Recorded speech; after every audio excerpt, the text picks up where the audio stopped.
watching Bermuda Tonight. It's Wednesday, May 13th. I'm Jasmine Patterson, and thanks for joining us.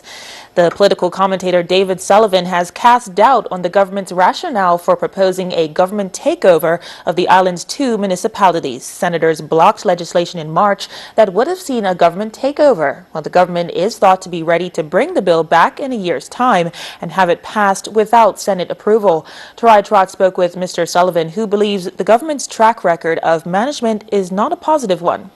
Hats off to him. A new mayor of the town of St. George. All the previous mayors of St. George's for getting us this far. But it remains to be seen if the mayors of St. George's and Hamilton will be in place in 12 months' time, when the Progressive Labour Party government is expected to bring back its municipalities reform legislation, which, if passed by the House, would not require Senate approval. But Hamilton can be better. St. George's is a special place. The government has said the municipalities have not been able to properly carry out their responsibilities, and it is government that has the necessary resources to get the job done. I'm not sure that the government has the wherewithal and/or the facilities, both financial and managerial, to assume control of the... But Mr. Sullivan takes a different view. That being said, the 2 municipalities that we have in Bermuda, both that the Corporation of Hamilton and the town of St. George, are also equally unable to continue under the structures that they're currently running. To me, there can be a happy medium. There is I understand, an offer on the table by both municipalities to the minister to sit, to talk, to chat. Mr. Sullivan says both municipalities have their own calling, history, and identity that can be to the island's advantage. But you can't take a person's wallet and then expect them to pay the bills. And that's what's happened over the many years in the central government handling of the municipality. The government has said it needs to govern the corporations to manage their responsibilities due to limited resources, such as the Hamilton sewage problem. The government says they have the resources for things like that. Do they have a point? Well, if they have the resources, they're doing a good job in hiding them. The problem that we have with the current government, without necessarily picking on them, but the problem we have with the current government is its own record, which is not something that one would particularly want to go home and brag about. The current government needs to show the people of Bermuda that they are able to manage the country, that they are able to manage the economy of the country, that they're able to manage the finances of the country. We're still sitting with $3.5 billion worth of debt, which at this point in time there's little or no plan whatsoever afoot as to how that's going to be paid down. Mr. Sullivan points to the decision to rescind the public bus schedule due to difficulties as a worrying trend. We've just had a more recent example of an 11-year, so it covers both governments, in case I get accused of picking on the PLP. We've just had an 11-year debacle of a bus schedule that was implemented after some $1.3 million of payment to some ghost group in Canada to produce a schedule for us. We implement the schedule, and it bombs out within 3 months. If that's the kind of planning that the government says it has, or if those are the kind of resources that the government is currently relying upon, then I think it's probably forgivable that everyone has a certain amount of concern as to how that's going to work out for the future. Tarai Trott reporting. Well, Premier David Byrd provided an update on Bermuda's scheduled removal from the list of non-cooperative tax jurisdictions. Finance Minister Curtis Dickinson stated on Friday in the House of Assembly it could be done as early as this month. However, the Premier clarifies the process. From the perspective of the other part, it's this issue with collective investment vehicles or funds. We made changes last year to our funds regime already, and we're relatively certain that those will possibly be used as a template by the European Union in conjunction in this working process. They have a process. It's unfortunate where we were, but as I said, as I announced the day after, or the day that this was announced, that Bermuda's legislation is compliant, and it has been recognized by the European Commission Code of Conduct Group without any changes on our side that it in fact is. So we're expecting the delisting decision to take place next week, Friday, and we will continue to work through those other issues so that we can be clear. So what is this second annex? The second annex is there are still some outstanding issues on the issue of funds, as I said. And so that applies to a number of countries. The European Union has not defined specifically what that is. So it's a state of play list like it was before, where they're going to put out requirements. Countries have to respond to what those requirements are. And then countries can make sure those things are implemented to go ahead and move off of it. Sounds like a continuation of the moving of the goalposts. In a certain way it is, but from the Bermudian perspective, the collective investment vehicles, the economic substance for those fund managers is already part of our law. So we're not expecting that there's going to be a major change to the part of that law. Well, the British government has rejected a UK parliamentary recommendation to force the overseas territories to grant citizenship rights for British residents in the territories. The UK government says it will not follow the FAC's recommendations, however notes it will continue to impress upon the territories the importance of allowing people who've made the territories their permanent home the ability to engage fully in the community. But the UK government says it recognizes the desire of territory governments to maintain their cohesion. On the issue of forcing the territories through an order in council to allow for same-sex marriage, as the FAC recommended, London says while it believes same-sex couples should have equal rights, the British government believes policy on marriage law is an area of devolved responsibility. It should be for the territories to decide and legislate on. Well, we'll have more for you after this short break, including all the latest weather news. Stay with us.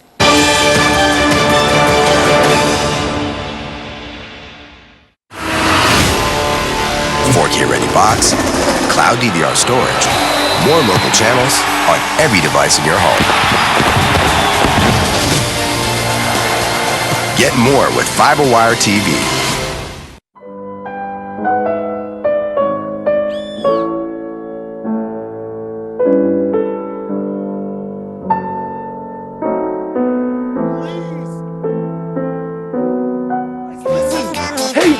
Guys, come on! Guys! Hey, guys! Oh my God!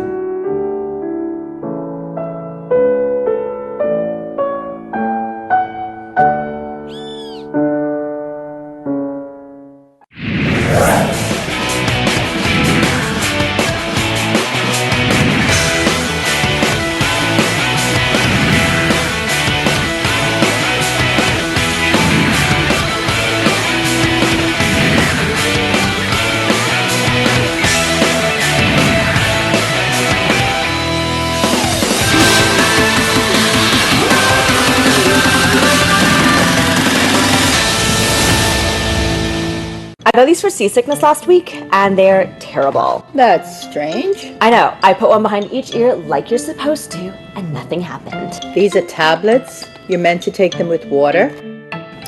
I got this pump for my asthma. Hasn't changed anything. Show me how you're using it. It's an inhaler. You're meant to breathe it in. Well, this toothpaste? Definitely off. It's a hemorrhoid cream. Well, that explains why my gums are shrinking.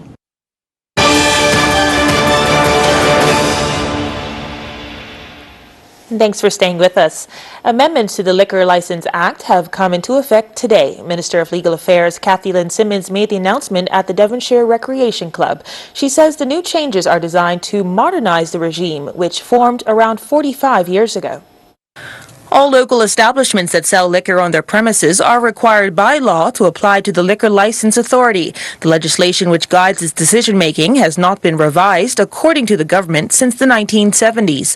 The criteria under the Liquor License Amendment Act 2019 now aims to strike a healthy balance between protecting the community from the dangers associated with overconsumption of alcohol and allowing businesses to thrive. The amendments to the law include creation of a single streamlined liquor licensing authority comprised of 5 members as opposed to 10. This replaces predominantly geographical focus of the previous 3 licensing authorities with 3 members for each of the 3 districts, plus a predetermined chair.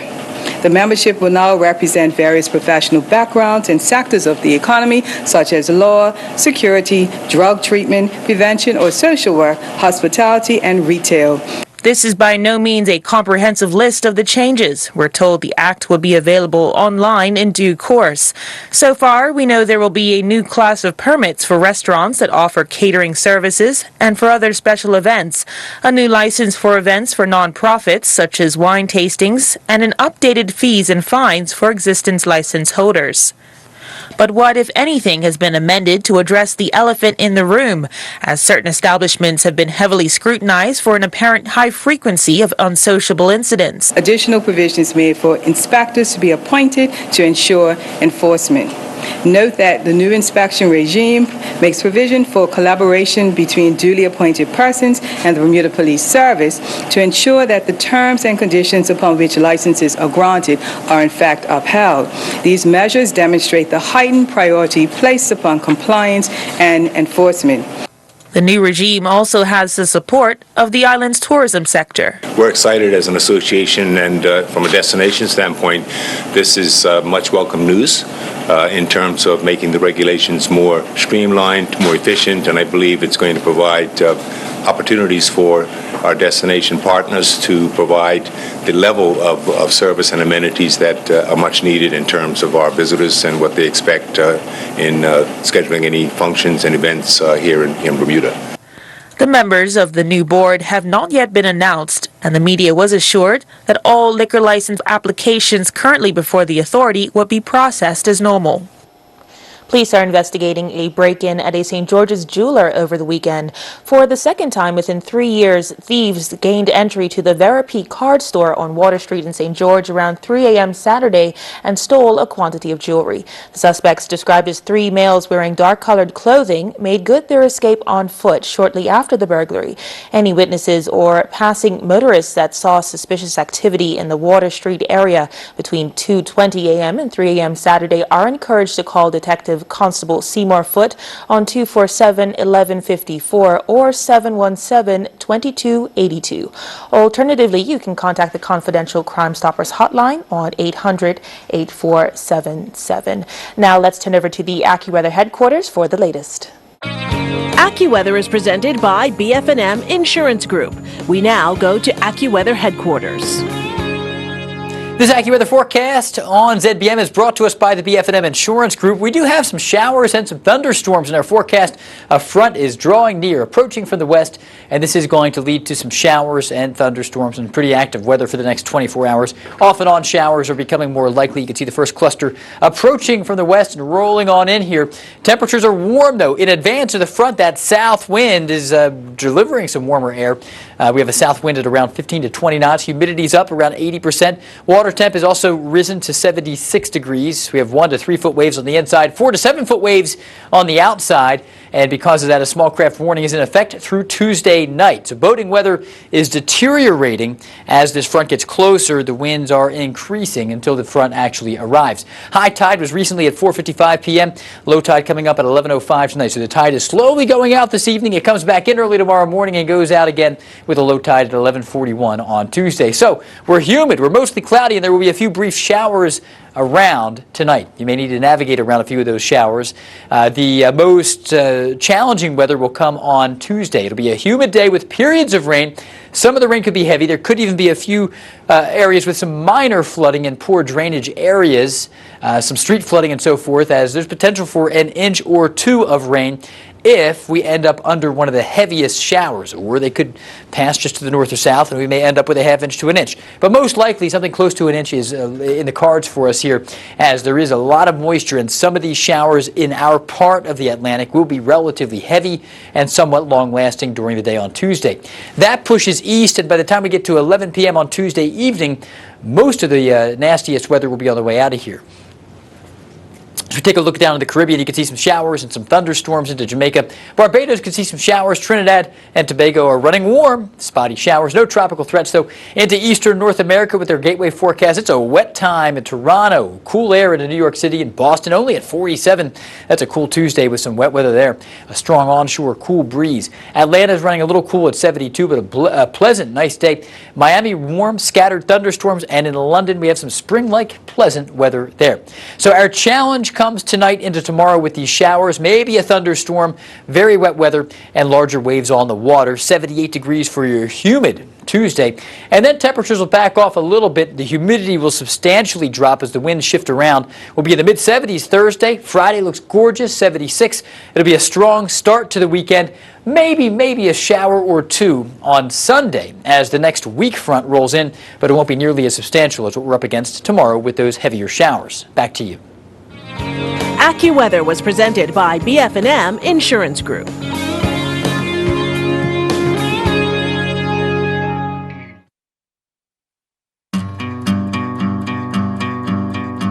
This summer I was in Germany on holiday with my family, and on a whim one day my son and I joined a speed sliding competition, and as I came down the water slide I went straight down in the pool and whacked my left foot on the bottom of the pool, and I looked down and I didn't see a foot. I just saw the bones sticking out and I started to feel faint. I was ambulanced to a hospital where I stayed for 11 days and had surgery. I had snapped all the ligaments on both sides of my ankle. And in the middle of all this stress and pain, we thought, how are we going to deal with health insurance? How will we pay for this? And I got a response from Allison at BF&M, and she said, your admission and surgery will be covered at 100%. I didn't have to put it on a credit card and deal with a reimbursement later. It made such a big difference to us.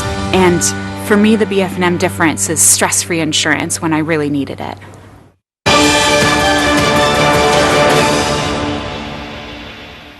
St. George's could be the prime destination this summer for all things fun, thanks to Extreme Sports founder Markel Waldron, who's set to open his first location called the Fun Zone at St. David's Island. Maya Palacio has more. The Fun Zone in St. David's Island will be the first location of the wildly popular Extreme Sports. Extreme Sports was founded by Markel Waldron in 2015.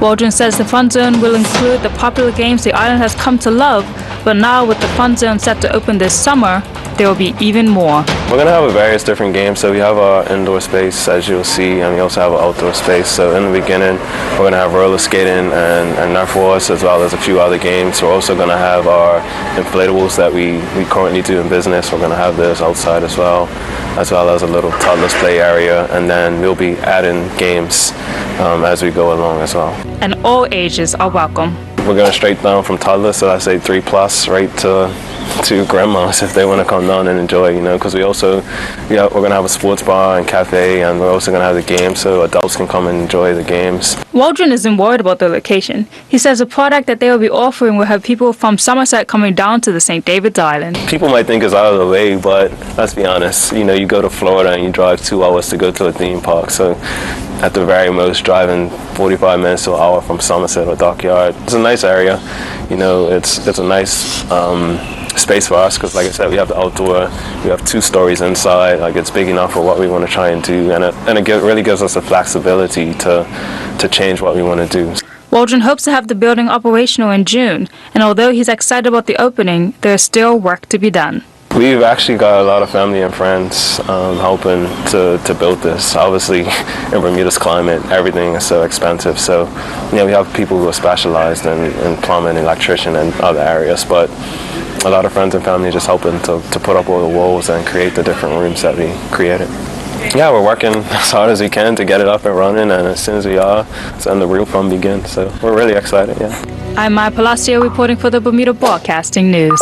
Thanks, Maya. Still to come, Earl Basden will have all the latest sports news in just a few minutes.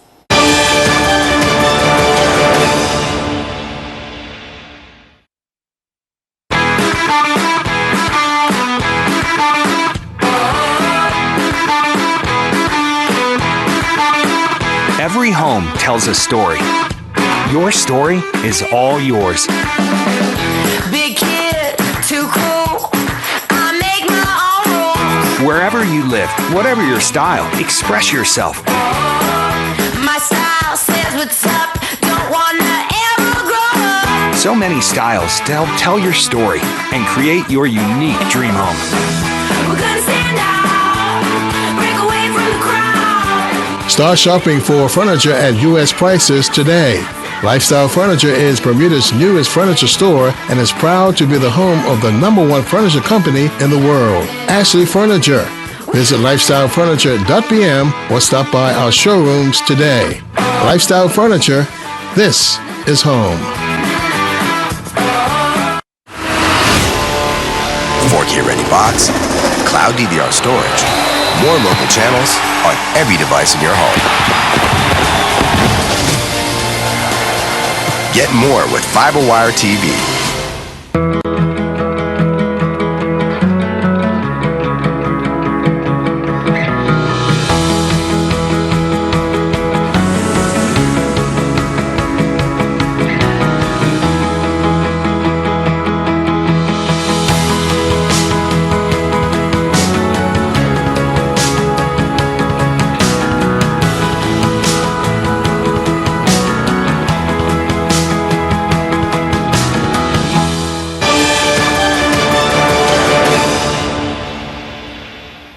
Sport now, and Bermuda bowlers end their run in Costa Rica.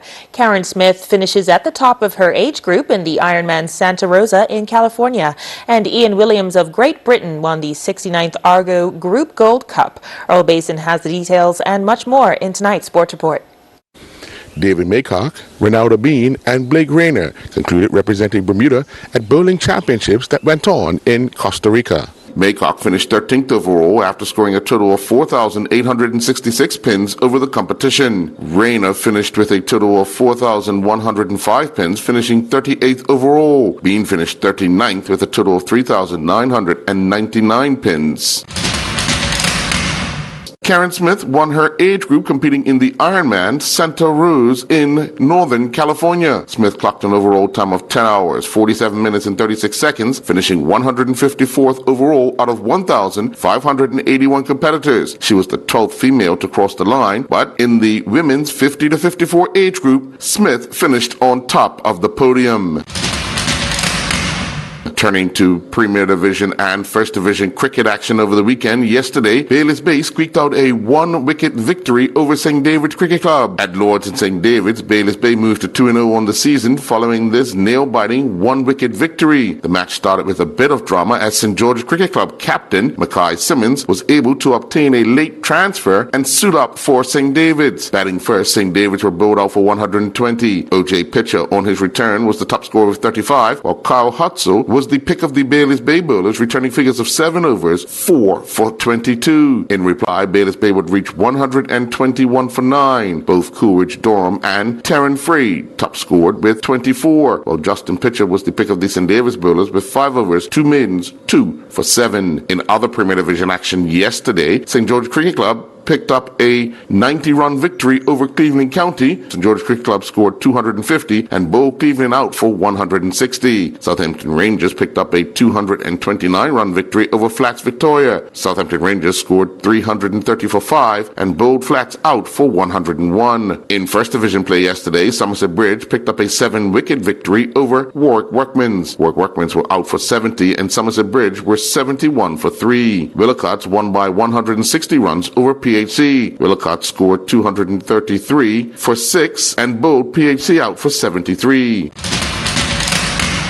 Just when it looked like Sweden's Johnny Bertson was going to even the score in the final of the 69th Argo Group Gold Cup and send the match to a 5th and deciding race in the Hamilton Harbour on Saturday, Ian Williams of Great Britain sailed across his bow and snatched away the victory, winning the 2019 edition 3-1. For Williams, it was his second victory in Bermuda, and he becomes the 12th multiple winning skipper of the King Edward Gold Cup. Meanwhile, George Lee Rush of New Zealand led from start to finish to win the 2019 Renaissance Reed Junior Gold Cup. Second place went to Bermuda's Sebastian Kemp, while Mateo Capasso from Cayman Islands was third. The Bermuda Comic Class had 2 long-distance races that started and finished outside the West End Sailboat Club. Stephen Dickinson and his crew, Pat Young, crossed the line first in the Buttrell's Brother Bowl race that saw the sailors race from the club around 5-Star Island and back. The second race was for the Matthews Cup that saw sailors round Pearl Island and back, with Dickinson and Young winning yet again.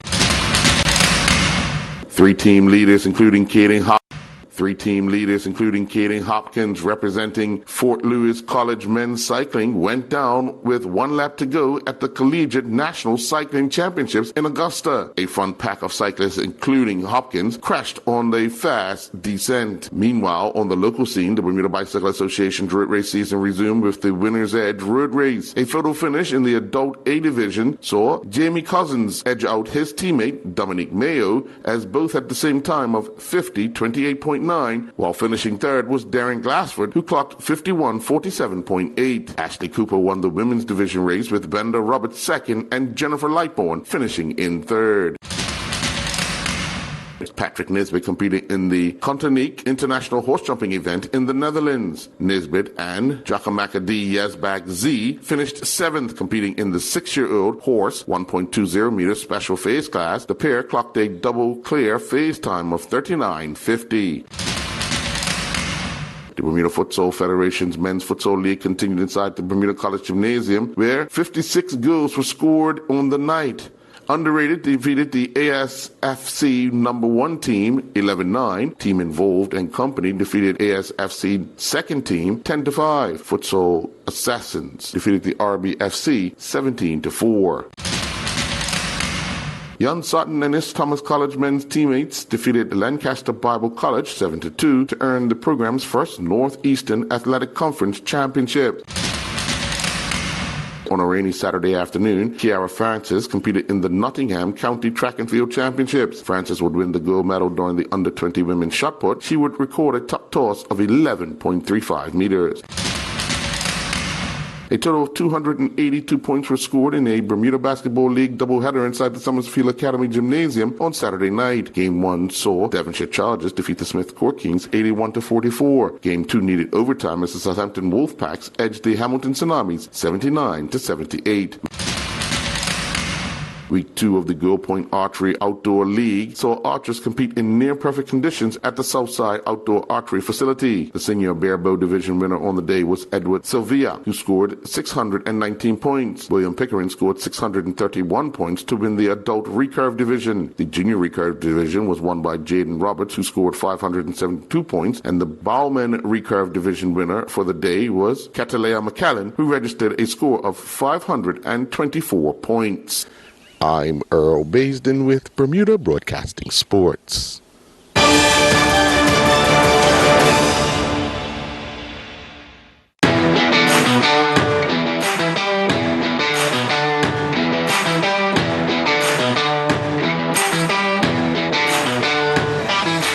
Overall, in general, March and April has been pretty good training-wise, and a lot of miles. Looking excited to come on next month. The history is everything. It's only the one race where everyone really comes out in terms of support.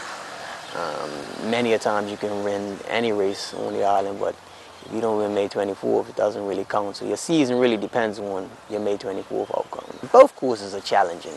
If one's more challenging than the other, Bermuda's typically a very hilly population, so there's no really flat and fast courses there. So I expect challenges from the course in itself. I don't think I'll ever feel as pressured as I was in 2016 when I hadn't won it before. That was the most pressure. Now I won it twice. I definitely head into the race much different. I want to run fast. I've never really beaten anyone. I've never beaten a former champion or previous champion. I sometimes call it cheap victories. In that 2016 I beat Trey Simons when he came off a really hard collegiate season. 2018, last year, I beat Sean Trutton.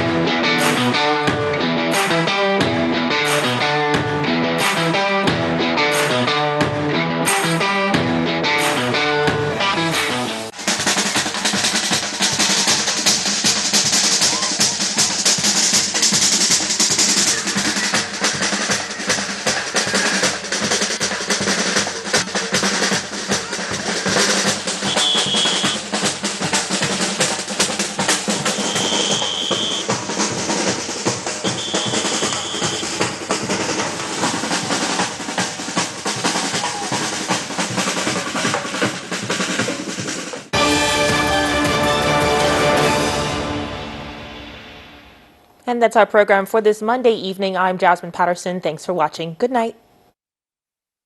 Jasmine Patterson's wardrobe and makeup is provided by Gibbons Company.